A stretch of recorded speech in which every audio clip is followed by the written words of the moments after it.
Hello everybody, welcome back to the channel. So within today's video, we are going to be talking about exactly who Barcelona should be going for the striker position, because now we have heard that Endrick will be signing with Real Madrid. Nothing is 100% complete yet, but it is most likely that Endrick will be a Real Madrid player. So there is a lot to discuss within today's video when it comes to Barcelona and their options. And I first do want to put in my plug real quick and talk about the OneFootball app, which will be our sponsor for today. Since we are going to be talking about exactly who Barcelona is going to be going for, what's possible, what's not within the striker position, all of the information that we are going to be discussing will be coming from the OneFootball app, where they do carry all of the stats, all of the facts, the formations of a certain team, the stats of a certain player. If you do want to follow a certain player or your favorite team, you could do so on the OneFootball app. It does cover everything regarding the world of football. So if you guys want to be up to date with the World Cup, and then once the World Cup is over, if you also want to keep up with what's currently going on with your favorite league or the Champions League, the OneFootball app is going to be there to cover for you immediately and live on your phone, and it is for free. If you do want to download the OneFootball app, you can so by scanning the QR code that you do see here on the screen. And if you do not have a camera, no worries, there is going to be a link down below on the pinned comment and in the description box. It'll take you straight to the app store. You can download the OneFootball app, set exactly who and what you do want to follow, and then you'll be set and done from there. It's a very easy process, and I hope you guys do enjoy the OneFootball app. And thank you OneFootball for supporting a content creator. But now let's go back into this video and let's talk about the potential signings of FC Barcelona. Now let me give you guys a quick backstory on why we are going to be discussing this, because look, Real Madrid have sealed the deal with Endrick with all parties. Everything is sealed. He is going to start training with Real Madrid in the summer of 2024. Endrick cannot go to Real Madrid yet because he's just simply too young, and there are rules within Brazil that they cannot let go of any youngster that is under the age of 18 to a European club. So he's gonna have to wait until 2024 once he does turn 18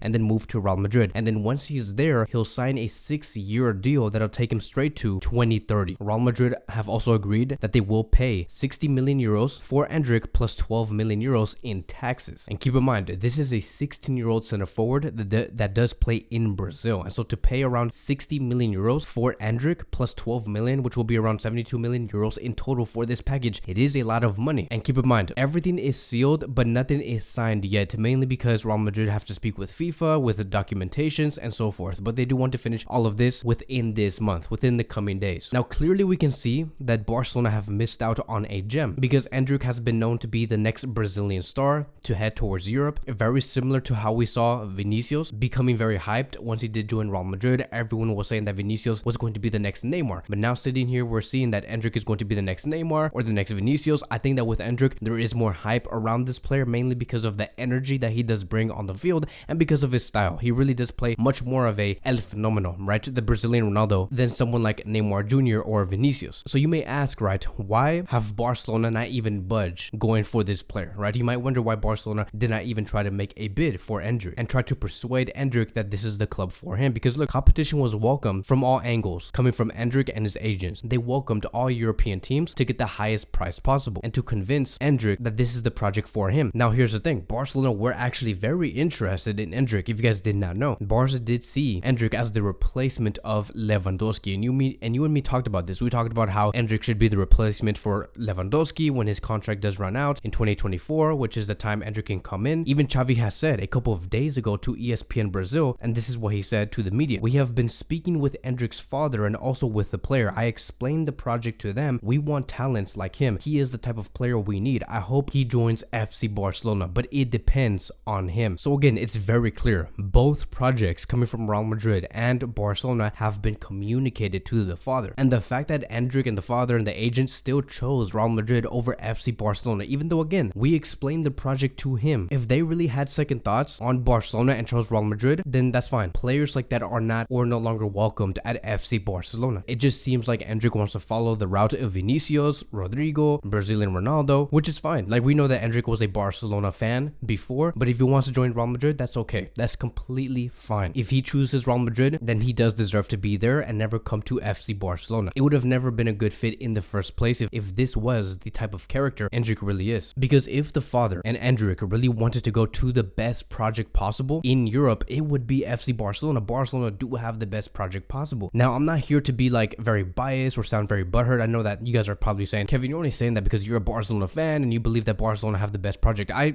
honestly think that Barcelona do have the best project in the world. Like, if you were to ask me back back in 2018 and 2019, in that season, who had the best project in the world? In the world of football, I would have told you Liverpool. Liverpool have a better project over FC Barcelona. If you were to ask me in the 2019-2020 season, who had the better project? Was it Barcelona or a different club? I would have told you Bayern Munich. Bayern Munich have the best sporting project under Hansi Flick. So I can be very transparent. Like, I'm willing to tell you that there are certain times where a different club has a better sporting project than FC Barcelona. But if you were to ask me, since Xavi took over in 2021, and you asked me, who do you think has the best sporting project? I'm going to tell you it is FC Barcelona because of the amount of youth that we have currently, something that we did not have before Xavi Hernandez. So many youth players, so many players that can become the very best within their position. You look at Dembele, Koundé, Ansu Fati, Pedri, Gavi, Alejandro Balde, Ronald Araujo. To me, it's very clear that Barcelona do have the best one. And the fact that Endrick and the agent and the father assessed this current Barcelona squad and assessed Real Madrid's current squad and still chose Real Madrid, it just seems like this whole talk about looking for the best sporting project was false. It was never true. You're looking for the best place and the best club to go to where you individually can shine as a player, regardless of what does happen around you and around these players and what happens to the project. And this happens a lot with players. Like, they choose which team he can shine at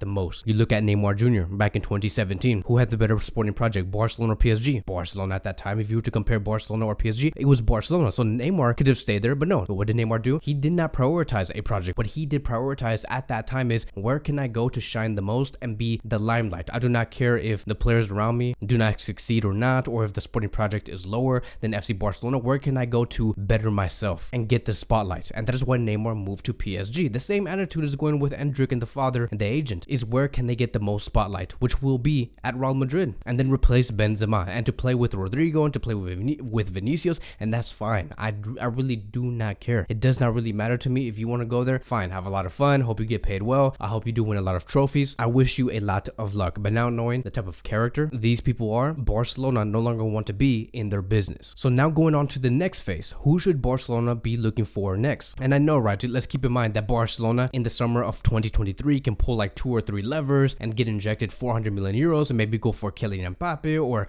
Joao Felix or Lautaro Martinez. Like, that's a very easy answer. I understand that, you know, Barcelona could do that, but let's be very realistic and just understand who could Barcelona afford today, and assuming their situation does not change in the summer. If they sign Kylian Mbappe or Lautaro Martinez or Joao Felix, great, that's cool. But let's talk about the most possible scenarios and who are the best 2 brightest young stars that Barcelona could bring in and to replace Lewandowski in the future. So player number 1 will be the Portuguese star Gonzalo, who is 21 years old. He has been huge for Portugal. He has showed potential in this World Cup. You look at how many goals he did score in this World Cup, which all came against Switzerland. It was a total of 3 goals. He provided 1 assist within the league at Benfica. He has scored 9 goals and provided 1 assist in 11 games. And within the Champions League, including the Champions League qualification matches, he has scored 5 goals and provided 2 assists. So overall, in the past 6 months, you combine every tournament that he has been in, he has been so good this season. And he has carried that over greatly to the World Cup. So he is a true goal scorer. And the fact that Gonzalo scored a hat-trick on his debut for Portugal at the World Cup, he is the first player to score a hat-trick at the World Cup debut since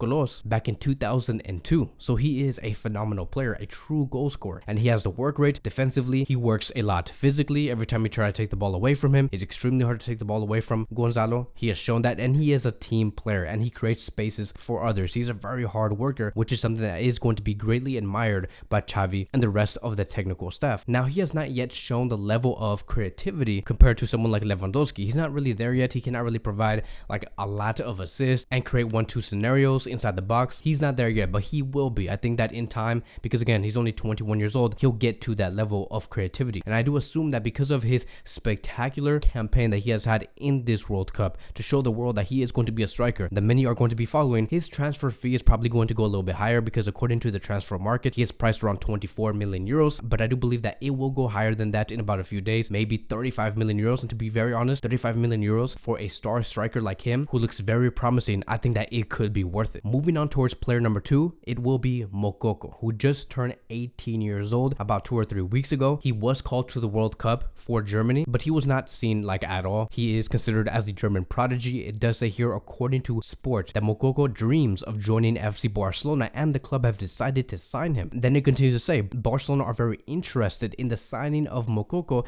especially after missing out on the signing of Endrick. So here's the thing, right? And this is what gets very interesting. This player Moukoko, he is going to be for free in the summer of 2023, assuming that he does not renew with Dortmund, but he will be for free. So it's not going to be a gamble for Joan Laporta if they invest on this player. It's going to be strengthening our attack without any real investment. And you and me know this, right? Mateo Alemán has said multiple times they are going to be dipping into the free agent market like they did in the summer of 2022. And Moukoko can be one of those players. Like, we cannot miss out on a player like him. I think that Moukoko is up there with players like Endrick, but I think that Moukoko has shown more promise mainly because he has played first team football. Endrick has not done that yet. We'll see what Endrick can do at first team football, but Moukoko has really stepped up for Dortmund this season. We look at these stats and we compare Gonzalo Ramos and Moukoko and their attacking quality. We can very well see that Gonzalo does have the clear upper hand over Moukoko. Gonzalo has more goals per 90, has a better expected goal rate, has a better expected goal per 90 rate, has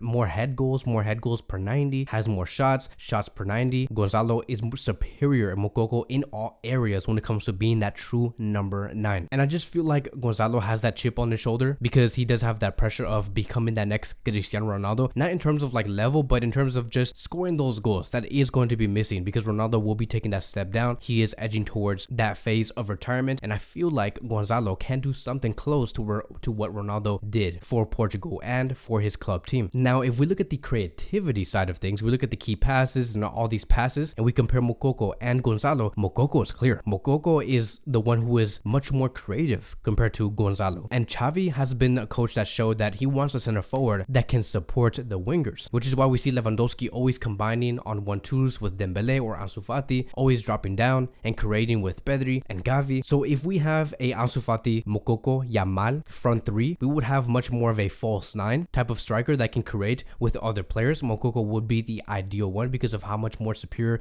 he is in accurate passes to the final third, in accurate passes to the penalty area, all of these things, right? I think that could greatly suit Xavi's Barcelona. If we have Ansu Fati, Gonzalo, and Yamal, then we will have a front three where it does carry a true number 9, not necessarily a false 9. We even look at the heat maps here, and you can see that Moukoko is much more efficient when he does drop down. We can see these two players overall, they do drop down, but Moukoko really knows how to do his thing and create those through passes when he is in deep areas compared to Gonzalo. It just shows you that Gonzalo is more efficient inside the box, which is what we did see in the World Cup. So those are going to be the two players. As of now, things are going to be growing. Players are going to be showing up within these next 6 months. We'll see who Barcelona is going to be going for now that they have missed out on Endrick, but these are two players that I believe can greatly suit Barcelona. It's just really going to be depending on what Xavi does want. So that will be wrapping up today's video, and I'll see you guys in the next one.